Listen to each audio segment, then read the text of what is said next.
टीकाकरण पर ही सवाल उठा दिए हैं। प्रोफेसर ल्यूक मोंटेग्नियर ने चौंकाने वाला दावा किया है।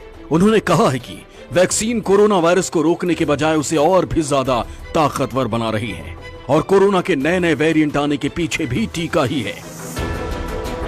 फ्रांस के इस प्रोफेसर के दावे से पूरी दुनिया में हड़कंप मच गया है। साथ ही वैक्सीनेशन को लेकर सवाल भी उठने लगे हैं। हालांकि प्रोफेसर अपने दावे पर अटल हैं। एक इंटरव्यू में प्रोफेसर ल्यूक मोंटेग्नियर ने कहा कि वैक्सीन कोरोना वायरस को नहीं रोकती, वैक्सीन इसके विपरीत काम करती है, यानी वायरस को ताकतवर बनाती है।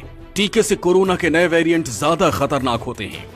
वैक्सीनेशन पर पैंडेमिक साइंटिस्ट की खामोशी पर उन्होंने हैरानी जताई। उन्होंने कहा कि वैक्सीन से जुड़े सभी तथ्यों के बारे में महामारी वैज्ञानिकों को अच्छे से पता है। बावजूद इसके उन्होंने इस पर कुछ भी कहने की जहमत नहीं उठाई। फ्रांस के प्रोफेसर ल्यूक मोंटेग्नियर को 2008 में नोबेल पुरस्कार मिल चुका है और वो जाने माने वायरोलॉजिस्ट भी हैं। इसलिए उनके दावे को हल्के में नहीं लिया जा सकता। प्रोफेसर ल्यूक मोंटेग्नियर ने वैक्सीनेशन को वैज्ञानिकों और मेडिकल की बड़ी गलती बताया।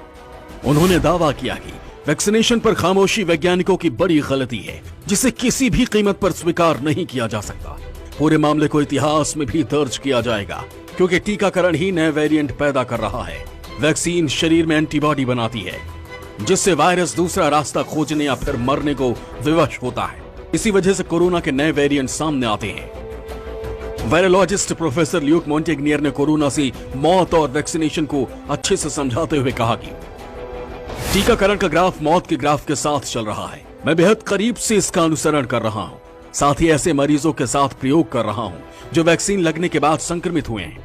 रिसर्च से पता चला कि वो ऐसे वेरिएंट बना रहे हैं जिन पर कोरोना वैक्सीन कम प्रभावी है। इसको एंटीबॉडी डिपेंडेंट इनहेंसमेंट कहा जाता है। आपको बता दें कि पिछले अप्रैल में ही वायरोलॉजिस्ट प्रोफेसर ल्यूक मोंटेग्नियर ने RAIR की एक रिपोर्ट में बड़ा दावा किया था।